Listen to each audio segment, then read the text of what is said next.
Okay, so imagine a tech company that's so secretive. For years, pretty much nobody could tell you what it actually did. And yet, somehow, it became one of the biggest, most talked about success stories out there. That company is Palantir Technologies. Let's dive in and really unpack the story of this AI powerhouse.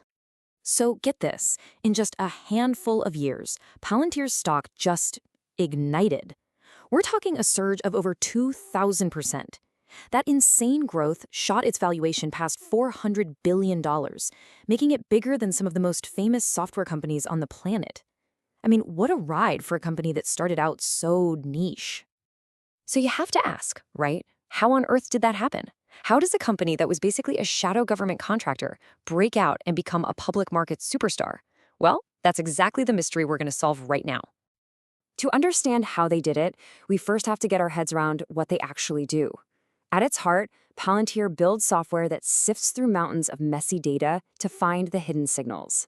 You know, the name Palantir actually comes from the Seeing Stones in Lord of the Rings, which is honestly the perfect way to think about what their mission is. It all started with this, Gotham. Think of it as the ultimate software for spies and soldiers. It was literally built to pull together all these random, disconnected bits of information, satellite photos, informant tips, social media chatter, you name it, and find the connections to identify threats before they happen. This is the kind of stuff that has been used to track troop movements and even help find roadside bombs in war zones. So, if Gotham is for spies, Foundry is what they built for CEOs. This platform helps huge companies take all their chaotic data from every department, sales, logistics, manufacturing, and plug it all into one central hub.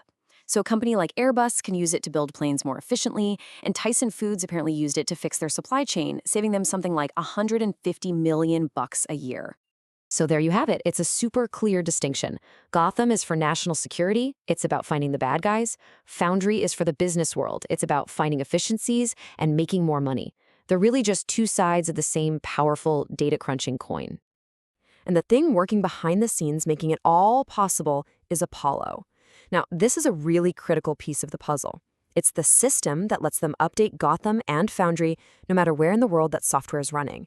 I mean, think about it. How do you push an urgent update to software running on a submarine deep in the ocean or on a satellite in space?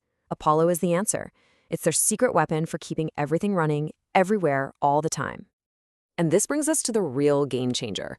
AIP, their artificial intelligence platform. This is what plugged Palantir right into the middle of the AI boom. The really key part here is that it lets their clients use super powerful AI, like the models behind ChatGPT, but on their own private, super sensitive data completely securely. For a government agency or a giant bank, that is a huge, huge deal. Okay, so they have the tech. Let's look at how that translated into that mind-blowing growth story. For more than a decade, Palantir was basically operating in the shadows. But in just the last few years, it burst into the public eye and put on an absolutely incredible performance. This timeline really tells the whole story, doesn't it? They started out as this specialized government contractor, then went public in 2020. After that, things kind of slowed down, and the critics started getting loud. But then, boom, 2023, they launch AIP, and it just lights a fire under the whole company, sending its value into the stratosphere. And you gotta remember this moment, because it's key. By the middle of 2023, their growth had slowed way down to just 13%. Wall Street was getting nervous. People were actually starting to wonder if the Palantir story was over. It really was the calm before the storm. And now look at this chart. The speed of this turnaround is just wild. I mean, to go from that low of 13% growth and then rocket up to 36% and then 39%, that kind of reacceleration is almost unheard of for a company that's been around for 20 years. It's just, wow. In this chart really puts that into perspective. By late 2025, Palantir's market cap blew past $400 billion. It became more valuable than legendary companies like Adobe and Salesforce. The market was basically screaming that Palantir is the future of AI for big business. So what was the secret sauce? Well, it was a mix of a few things. They made a smart pivot to the commercial world. They bet big on AI way before it was cool. They kept landing these massive government contracts. They started actually focusing on making a profit. And let's be honest, they built up this undeniable aura of being on the cutting edge. But you just can't talk about Palantir without talking about its leader, CEO Alex Karp. He is every bit as unique as the company he leads. He's the architect of this whole thing, kind of part philosopher, part misfit, and 100% a visionary. I mean, his background is just not what you'd expect from a tech CEO. He has a PhD in philosophy, not an MBA. He's a huge martial artist and cross-country skier who fought through dyslexia. He famously moved the whole company out of Silicon Valley to Denver and is known for being totally, completely unfiltered. And this quote right here, it sums up his whole worldview. Karp is completely unapologetic about Palantir's mission to support the United States and its allies. He's not trying to be neutral. He's making it crystal clear, we have chosen a side.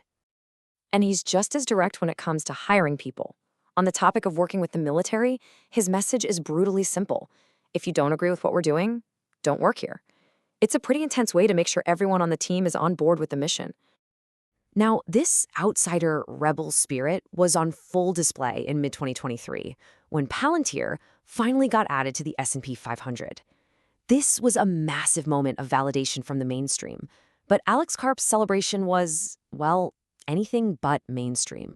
So instead of some boring press release, what does he do? He records a video of himself in colorful gear, jogging, almost power walking, through the woods with trekking poles. It was the perfect, quirky metaphor for Palantir's long, tough, and totally unconventional path to the top. And in that video, he did not pull any punches. He looked right at the camera and called out all the critics who, for years, saw Palantir as this weird, scary Frankenstein monster run by a freak show leader, referring to himself, of course, and then he contrasted it with the profitable company they had become. And then he delivered the punchline. With this huge smile on his face, he just declares, "The rebels won." This wasn't just a corporate victory, it was a win for their entire philosophy of doing things differently. It was this defiant, amazing moment that just screamed Palantir. So it all leaves us with this final thought. Palantir's whole story proves that a company can succeed, wildly succeed, by being totally and unapologetically mission-driven, even if that mission is controversial. And as AI gets baked into every part of our lives, you have to wonder, is this the new blueprint? Is this rebellious outsider approach the way you build a truly world-changing company now?